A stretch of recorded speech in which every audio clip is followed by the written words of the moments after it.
En la década de 1930, el gobierno federal de los Estados Unidos ordenó a los ciudadanos que cumplieran con una normativa conocida como Prior Appropriation, derecho de apropiación previa. Esto significaba que si alguien retenía agua, incluso agua de lluvia, posiblemente estaba violando los derechos de quienes vivían río abajo y dependían de ese suministro. A pesar de ello, sus abuelos continuaron con sus prácticas y recolectaron agua en barriles detrás del granero para mantener sus jardines. Como resultado, estos jardines se mantuvieron vivos y verdes durante todo el año, incluso durante las sequías más severas. Estos métodos de jardinería poco convencionales en realidad enriquecieron el suelo, aumentaron las cosechas e hicieron innecesarios los aditivos químicos. La ciencia moderna ha confirmado desde entonces estas técnicas, pero sus abuelos ya las aplicaban hace un siglo. El consejo número 4 es una estrategia legendaria en la historia de la jardinería estadounidense que erradicó las plagas por solo $2. Además, el consejo número 11 puede parecer bastante absurdo, pero su eficacia es verdaderamente notable. Estas 25 estrategias permitieron a millones de personas sobrevivir a colapsos bancarios y pérdidas de cosechas. Estos no eran solo conceptos aleatorios, son una parte esencial de la historia estadounidense de la época de la Gran Depresión, de la década de 1930. Hoy en día, sirven como herramientas esenciales para recuperar su independencia en su propio jardín. Macetas con rollos de cartón. En los difíciles años de la década de 1930, prácticamente no había desperdicios, ya que a cada objeto se le daba una segunda vida, incluidos esos rollos de cartón de papel higiénico que hoy en día normalmente se tiran. Mi abuela guardaba cuidadosamente cada uno de ellos, los organizaba ordenadamente en bandejas de germinación y los llenaba con compost para prepararse para la próxima temporada. El secreto reside en la celulosa del cartón.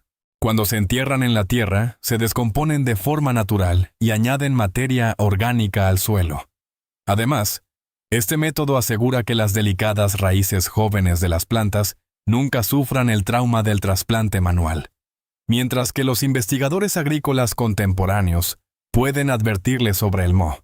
Solo para promover la compra de macetas de plástico de un solo uso, este método tradicional ahorra una cantidad significativa de dinero.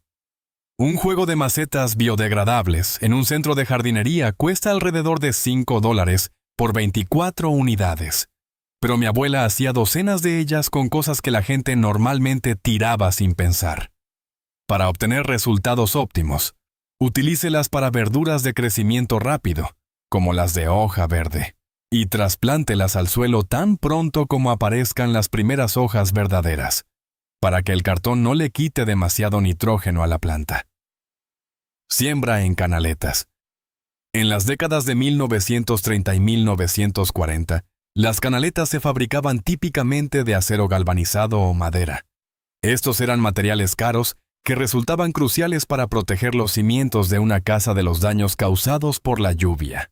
Quitarlas para usarlas como macetas habría provocado goteras y la destrucción de los cimientos, un problema mucho más costoso que comprar verduras. Sin embargo, mi abuelo descubrió una manera de reutilizar secciones de canaletas viejas y dañadas para convertirlas en bandejas de germinación altamente efectivas. Esta técnica es especialmente adecuada para los guisantes.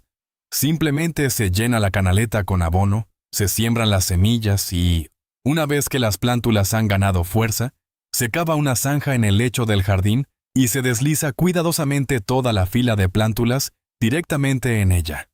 De hecho, este método fue utilizado por los agricultores japoneses durante el período Edo hace 3 siglos utilizando bambú partido. Aunque las revistas de jardinería modernas ocasionalmente describen esto como un nuevo invento para comercializar productos de canaletas de plástico, la realidad es que esto ya estaba presente en el jardín de mi abuela en la década de 1950. Uso de cabello humano para repeler plagas. Hubo un tiempo en que esparcir puñados de cabello en un jardín se consideraba inapropiado en muchos vecindarios. La gente lo veía como antihigiénico o antiestético, y algunas autoridades incluso exigían su eliminación. ya que no cumplía con los estándares de la comunidad. Sin embargo, para aquellos que atravesaban tiempos difíciles, este truco era vital para la supervivencia.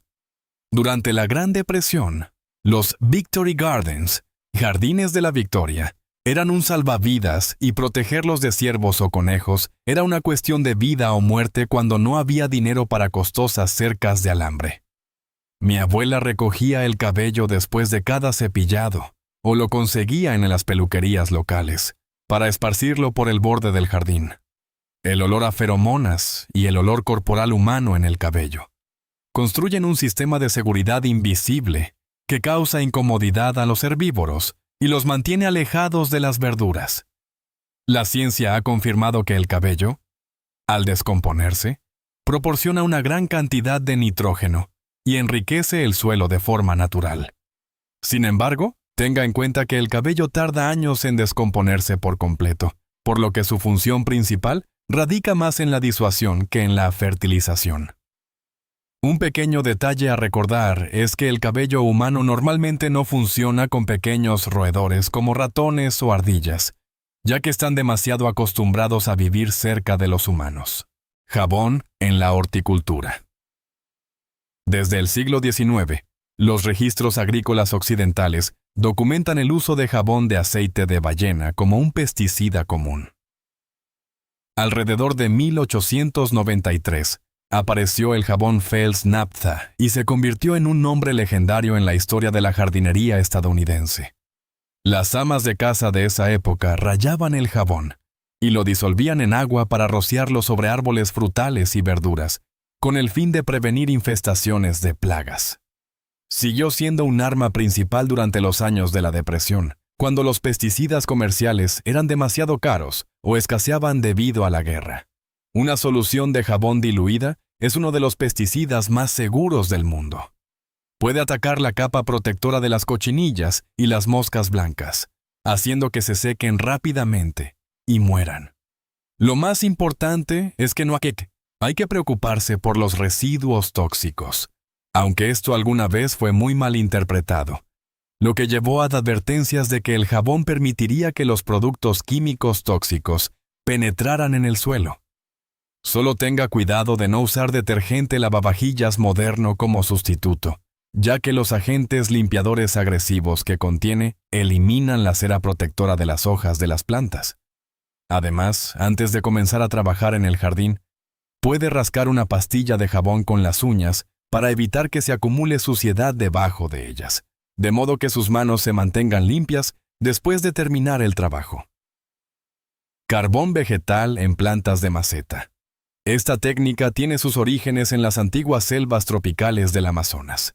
Los pueblos indígenas de allí desarrollaron un suelo extremadamente fértil, conocido como terra preta, mezclando carbón vegetal, desechos orgánicos y fragmentos de arcilla en la tierra. Durante siglos, los agricultores de Japón y Europa han utilizado el carbón vegetal de las chimeneas o estufas de leña para mezclarlo con su suelo con el fin de mejorar la retención de agua y mantener la aireación. La estructura diminuta y porosa del carbón vegetal ALI proporciona un hábitat ideal para millones de microbios beneficiosos y posee una propiedad antibacteriana natural que previene eficazmente la pudrición de las raíces. Hoy en día, las grandes corporaciones comercializan esto bajo el costoso nombre de biocarbón, biochar.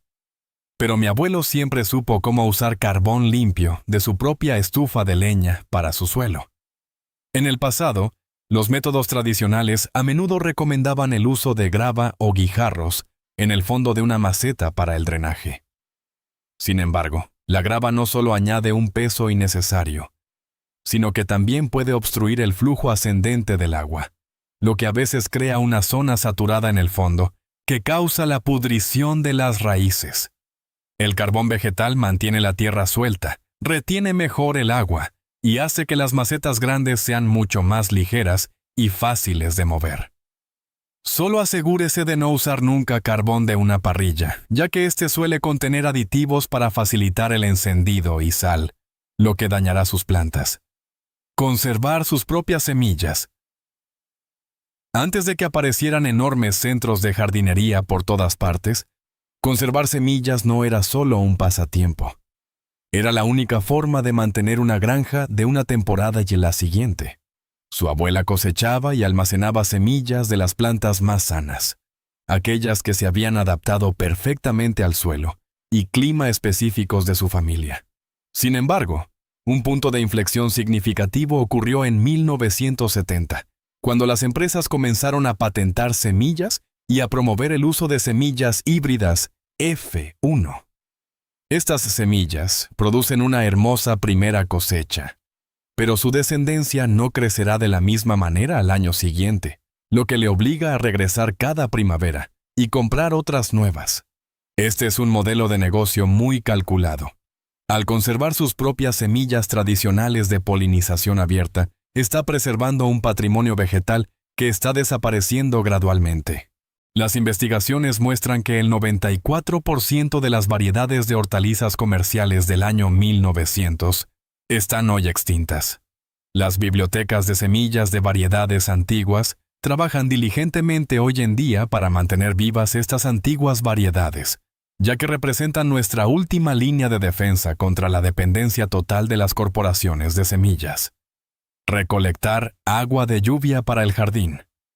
La historia de la recolección de agua de lluvia es la prueba definitiva de cómo las regulaciones rígidas pueden afectar la independencia personal. Antes de que existieran las facturas municipales de agua, su abuelo construía ingeniosos sistemas con canaletas de madera y vasijas de barro, para que no se desperdiciara ni una sola gota de agua del techo. Con solo una pequeña cantidad de lluvia, en un área de techo de menos de 1000 pies cuadrados, puede recolectar más de 600 galones de agua limpia de forma gratuita. Una temporada de lluvias abundante es suficiente para almacenar agua para su uso hasta septiembre. El secreto reside en el desviador de las primeras aguas, First Flush Diverter. Una simple sección de tubería que desvía el agua sucia inicial antes de que el agua limpia entre en el tanque. El abuelo construía todo él mismo con chapa doblada. Pero hoy en día solo se necesitan tubos de PVC, por valor de unos $2. Hubo un tiempo en que estados como Colorado o Utah restringieron o prohibieron esto debido a las leyes de derechos de agua, pero para 2016, Colorado lo legalizó nuevamente para hasta 110 galones. Utah hizo lo mismo.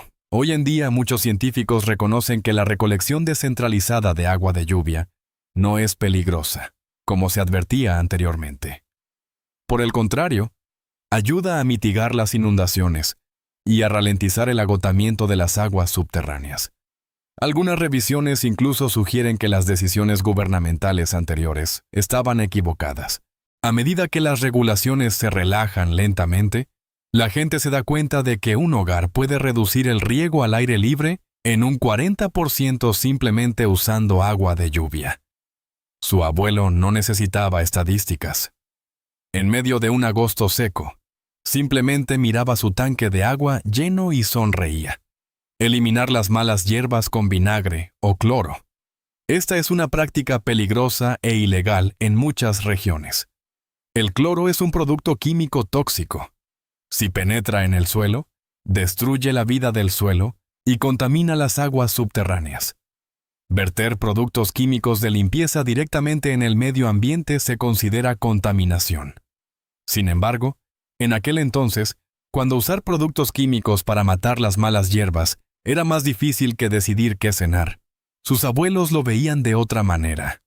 Elegían los días más calurosos y soleados para actuar y rociaban vinagre directamente sobre las hojas de las malas hierbas. El ácido acético del vinagre, combinado con el calor del sol, atacaba inmediatamente la estructura celular, secaba las raíces de las malas hierbas y las cocinaba en cuestión de horas. Para los caminos de hormigón rebeldes, una pequeña cantidad de cloro diluido también funcionaba para eliminar las malas hierbas de raíz y mantener el área limpia sin altos costos. Sin embargo, esta técnica requiere absoluta precaución, ya que el cloro es un producto químico fuerte que, si se usa incorrectamente, puede matar microbios y envenenar las aguas subterráneas. Solo debe aplicar este truco en áreas no plantadas, como aceras, y recordar siempre diluir el cloro en una proporción segura, para no dañar el equilibrio del pH del suelo circundante. Cultivar alimentos en el jardín delantero. En la década de 1940, los jardines delanteros se reutilizaron para la campaña Victory Garden. Hileras de coles y zanahorias reemplazaron a los rosales, y nadie se quejó. La franja de tierra orientada al sur, entre la puerta principal y la acera, recibe la mayor cantidad de luz solar, y puede usar este espacio para cultivar diversas verduras de hoja verde, hierbas y frijoles trepadores para abastecer su cocina de mayo a octubre. En la década de 1970, cultivar alimentos en el jardín delantero se convirtió casi en un tabú. Los vecinos se quejaban y algunos ayuntamientos emitían advertencias por jardines antiestéticos. En ciertas áreas suburbanas de Inglaterra, las restricciones para las nuevas urbanizaciones prohibían expresamente plantar árboles frutales en el jardín delantero. Aparentemente, la productividad se consideraba algo que devaluaba las propiedades. Sin embargo, el movimiento Incredible Edible ha demostrado en los últimos 15 años que un huerto público no solo proporciona abundantes verduras y hierbas, sino que también fomenta fuertes lazos comunitarios. Romper con estas nociones obsoletas de estética para utilizar áreas soleadas es un paso crucial hacia la autosuficiencia urbana o suburbana. Soportes para frijoles hechos de árboles de Navidad. Nuestros abuelos nunca dejaban un árbol de Navidad desechado simplemente tirado en la acera. Lo reutilizaban de una manera muy inteligente. La abuela usaba cuidadosamente unas tijeras de podar para recortar las ramas. Las ramas pequeñas se ataban con cordel en una forma cónica estable para crear soportes para las hileras de guisantes, una estructura que podía durar 3 veranos consecutivos. Las ramas más grandes se usaban como bordes para los parterres y el tronco se cortaba en rodajas para hacer senderos. Incluso las agujas de pino se recolectaban para cubrir la base de plantas amantes de los ácidos, como los arándanos, lo que ayudaba a retener la humedad y mejorar el suelo de forma natural. Durante un tiempo, el gobierno emitió estrictas advertencias e incluso prohibiciones sobre el almacenamiento de pinos secos en los patios, debido a la preocupación por el riesgo de incendio. Las empresas de eliminación de residuos también preferían que se tiraran para poder cobrar una tarifa, en lugar de permitir su reutilización. Sin embargo, según cifras de la EPA de 2024, en los Estados Unidos se desechan hasta 33 millones de árboles de Navidad al año, y menos del 10% se composta. Si cada familia siguiera el método de la abuela, los jardines recibirían hasta 800,000 toneladas de fertilizante orgánico gratuito cada enero. La única precaución es romper las ramas en trozos pequeños si están demasiado secas para el mantillo, y evitar construir cercas altas si su área es propensa a incendios causados por colillas de cigarrillos o parrillas. Entrenar raíces profundas en los tomates. Este sistema de cultivo era un secreto utilizado por los agricultores en las regiones áridas del oeste americano desde el siglo XIX, donde el agua siempre fue un lujo. En lugar de desperdiciar agua a diario, aplicaban una técnica que puede parecer dura, pero que es increíblemente efectiva. Deje de regar por completo durante los primeros 7 días después de trasplantar la joven planta de tomate al suelo. Suena un poco absurdo y extremo, pero esta negligencia intencional obliga a las raíces a crecer profundamente en las capas del suelo para encontrar humedad natural, construyendo así un sistema de raíces robusto y poderoso. Las empresas de riego siempre quieren que instale sistemas automáticos que funcionen a diario para que las plantas dependan de ellos. Pero la verdad es que una planta de tomate con raíces profundas entrenadas puede soportar intensas olas de calor o largos periodos de sequía sin que tenga que regarla todos los días. Esto no solo ahorra entre un 30% y un 50% de agua, sino que esta técnica también concentra el sabor de los tomates y los hace más deliciosos, ya que la planta no se ve obligada a absorber demasiada agua. Para apoyar esta técnica, use una capa de paja o heno alrededor de la base de la planta. Este mantillo ayuda a retener la humedad en el suelo profundo, previene la evaporación y mantiene el suelo fresco, proporcionando a la planta de tomate el entorno de crecimiento perfecto. Limpiar herramientas oxidadas con vinagre. El vinagre blanco ha existido durante unos 5.000 años, desde la época de los antiguos babilonios.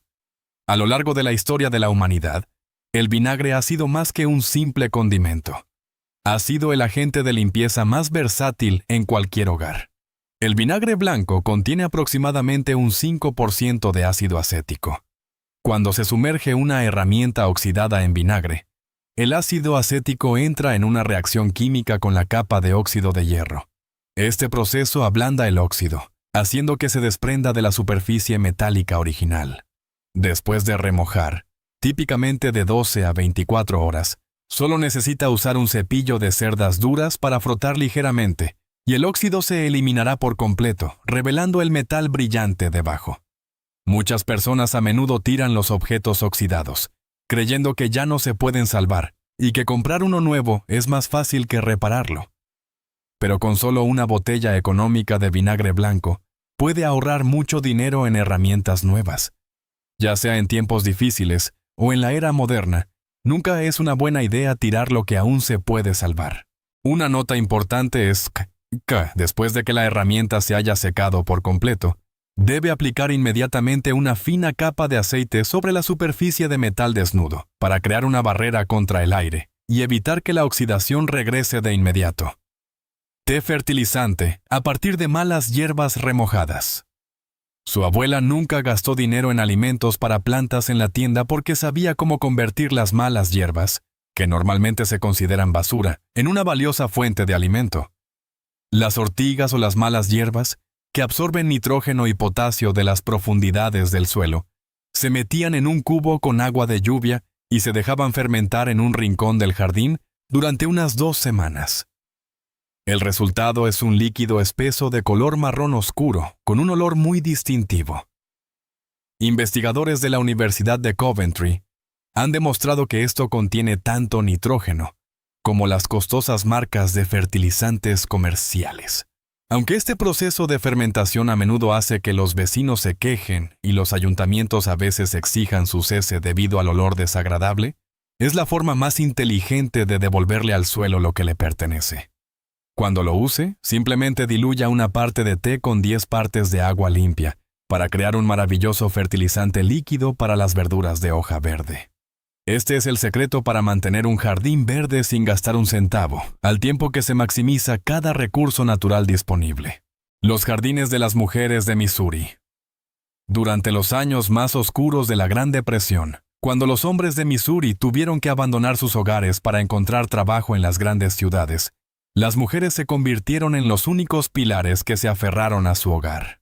Cultivaban huertos de subsistencia que eran más grandes de lo habitual y combinaban una variedad de verduras con la cría de animales pequeños, para que sus familias nunca dependieran completamente de la ayuda del gobierno. El gobierno estadounidense de Roosevelt también aplicó en ese momento la táctica de ayudar a las personas a ayudarse a sí mismas, distribuyendo semillas y herramientas en lugar de solo dinero en efectivo. Los jardines de las mujeres de Missouri no solo eran una fuente de alimento, sino que se convirtieron en un símbolo de fortaleza y autosuficiencia durante la crisis. Crearon fuertes redes de apoyo social, compartieron semillas, métodos de control de plagas e incluso sus preocupaciones económicas. Estos esfuerzos silenciosos contribuyeron significativamente a la producción nacional de hortalizas y restauraron la fe en la capacidad de cada familia para ser autosuficiente. Uso de aguas grises. Su abuela regaba el jardín con el agua de lavar los platos y lo consideraba completamente normal. En regiones áridas como Jordania, Israel y los países del norte de África, las aguas grises se han utilizado desde la antigüedad. Durante los veranos secos de 1976 y 1959, fueron estas aguas grises las que ayudaron a sobrevivir a todos los jardines comunitarios estadounidenses. Verter las aguas grises por el desagüe es un desperdicio masivo, cuando un hogar puede generar hasta 100 litros de agua reutilizable al día. suficiente para mantener un pequeño huerto sin tocar el costoso suministro municipal de agua dulce. Aunque las autoridades sanitarias modernas a menudo tienen preocupaciones sobre el riesgo de E. coli y normalmente prohíben regar las verduras de hoja verde directamente con aguas grises, el uso de jabón biodegradable ha resuelto en gran medida este problema. El gobierno australiano incluso promovió en su momento sistemas de desviación de aguas grises y emitió regulaciones detalladas sobre el jabón y la filtración del agua, especialmente después de la sequía del milenio, que duró desde finales de la década de 1990 hasta 2010. Hoy en día, a medida que los precios del agua continúan aumentando, es una decisión inteligente aprender a reutilizar esta agua para árboles frutales o flores, con el fin de ahorrar dinero y proteger los recursos hídricos. Protección contra las heladas con jarras de plástico viejas. Cada vez que llegaba la noticia de que se acercaba una ola de frío, mi abuela, en lugar de entrar en pánico como muchos jardineros modernos, recolectaba tranquilamente grandes jarras de plástico de leche.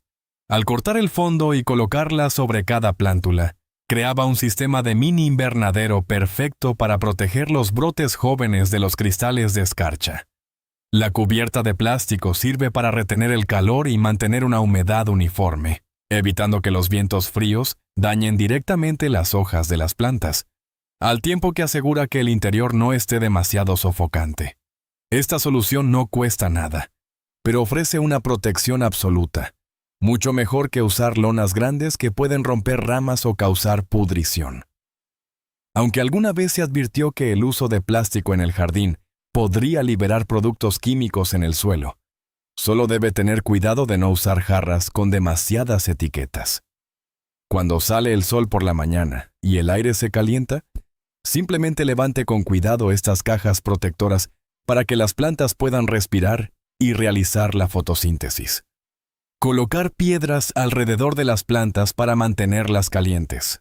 Cada vez que el clima se volvía frío, mi abuela tenía la meticulosa costumbre de caminar por el jardín y colocar piedras de tamaño mediano alrededor de la base de las plantas más delicadas. Esto no era solo para decoración, era una aplicación del principio de masa térmica. Las piedras absorben y almacenan energía del sol durante todo el día y luego liberan lentamente este calor en el suelo alrededor de las raíces cuando cae la noche. Este proceso crea un microclima que es unos grados más cálido que el entorno, protegiendo el sistema de raíces del impacto de las caídas repentinas de temperatura. Mientras que muchos jardineros modernos ven las piedras como una molestia o como algo que hace que el suelo sea pesado, nuestros abuelos veían en ellas un sistema de calefacción completamente gratuito y sostenible. Este pequeño truco es especialmente efectivo para plantas tropicales o plántulas recién trasplantadas, ayudándolas a sobrevivir a las noches heladas sin costosos calentadores eléctricos. Uso de semillas de la despensa.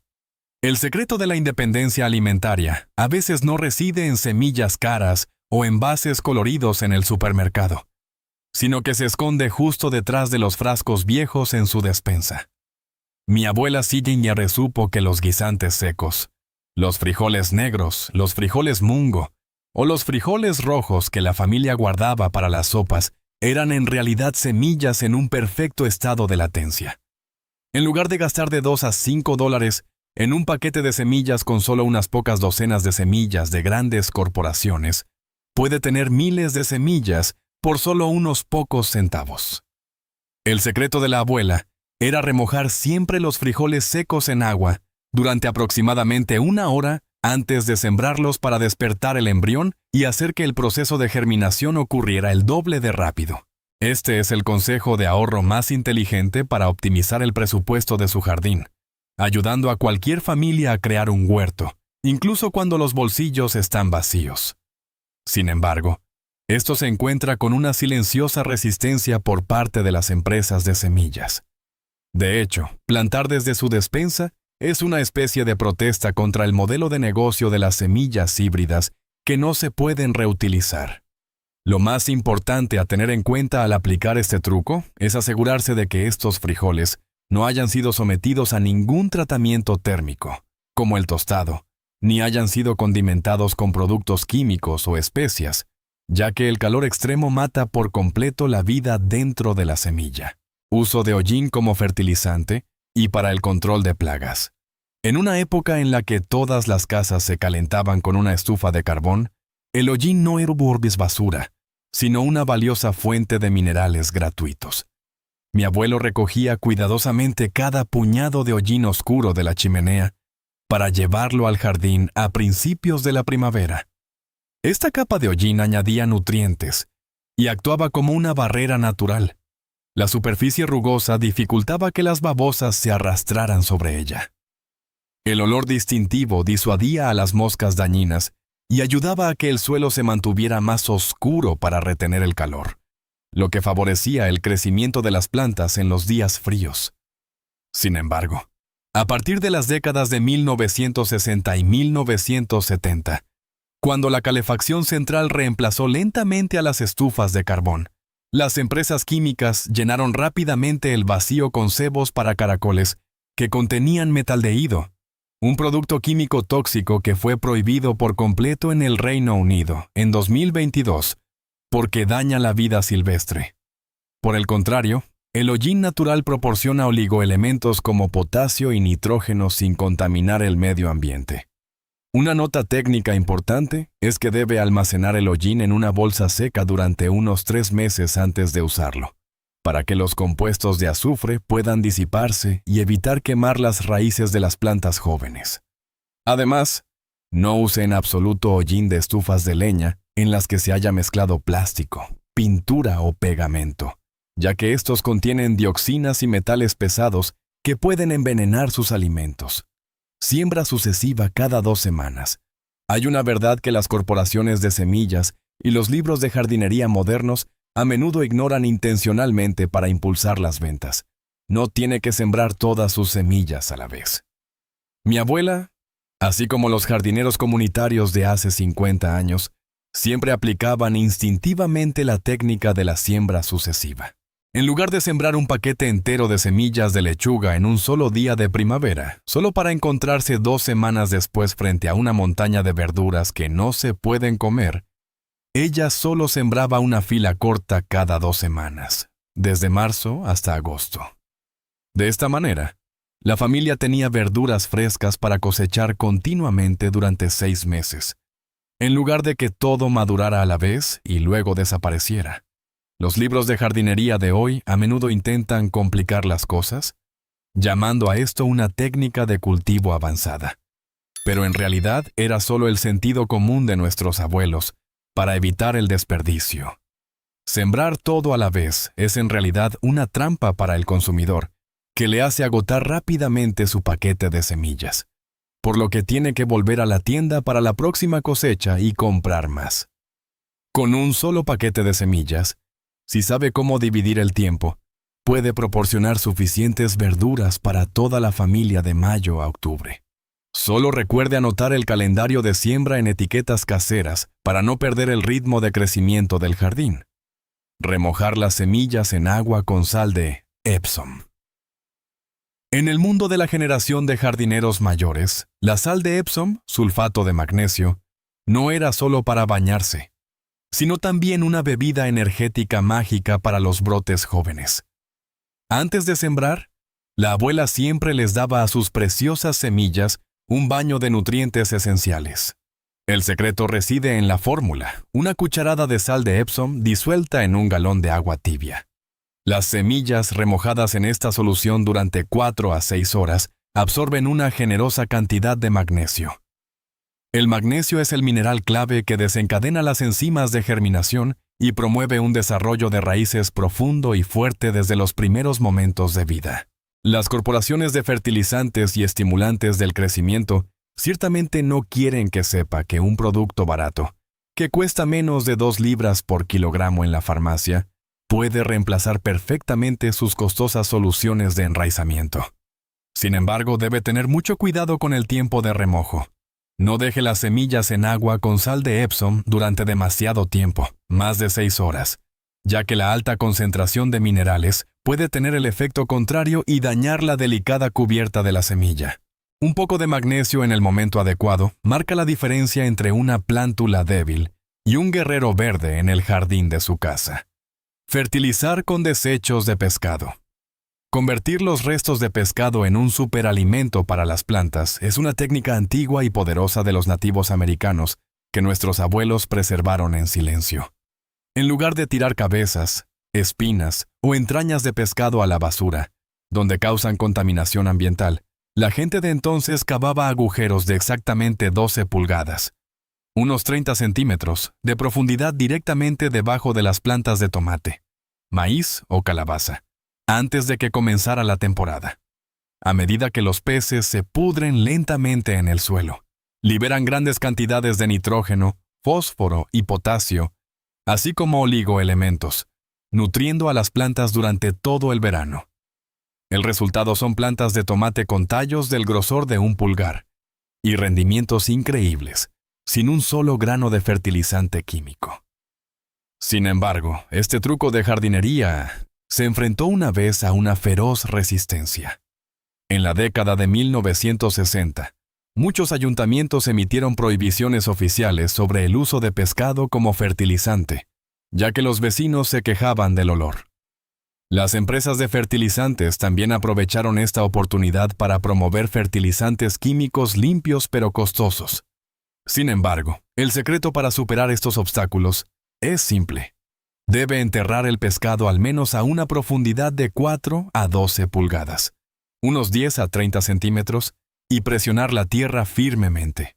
Esta profundidad es suficiente para detener la propagación del olor y proteger el fertilizante de ser desenterrado por animales como perros o gatos. Sistema de plato y tazón para la germinación de semillas. Muchos jardineros aficionados a menudo cometen el error de sumergir las semillas directamente en agua, con la esperanza de que germinen más rápido. En realidad, esto a menudo hace que las semillas sufran una grave falta de oxígeno y se pudran rápidamente debido a las bacterias. Para solucionar esto, mi abuela desarrolló un ingenioso sistema de germinación utilizando un tazón y un plato pequeño. Se vierte un poco de agua en el tazón como base, y encima se coloca un plato con las semillas envueltas en un paño fino y húmedo. El plato se coloca cuidadosamente, de modo que quede justo en la superficie del agua, pero nunca completamente sumergido.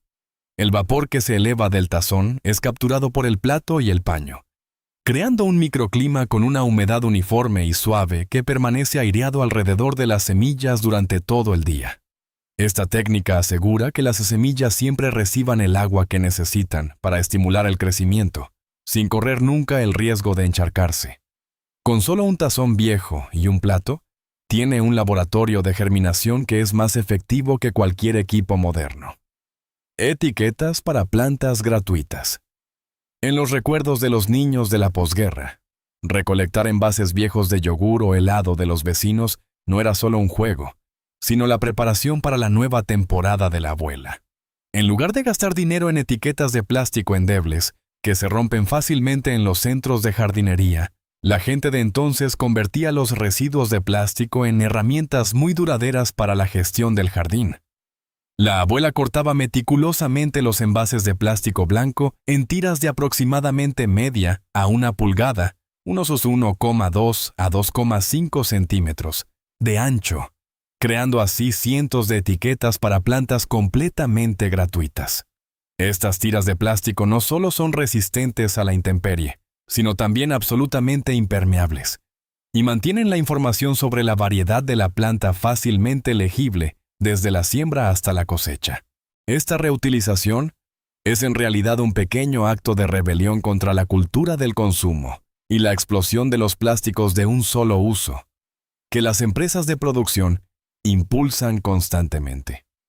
En lugar de tirarlos al contenedor de reciclaje, donde en realidad la mayor parte del plástico aún no se procesa, usted prolonga directamente su vida útil durante muchos años más en su jardín.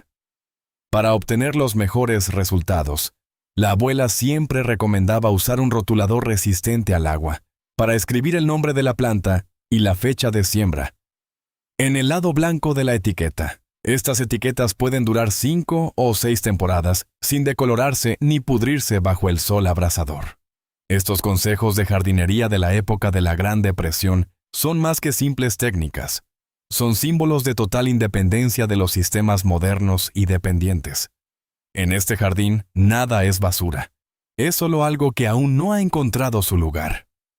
Si estos recuerdos del jardín de sus abuelos le calientan el corazón, haga clic en Me gusta y suscríbase para acompañarnos en este viaje de descubrimiento de historias olvidadas de nuestro patrimonio.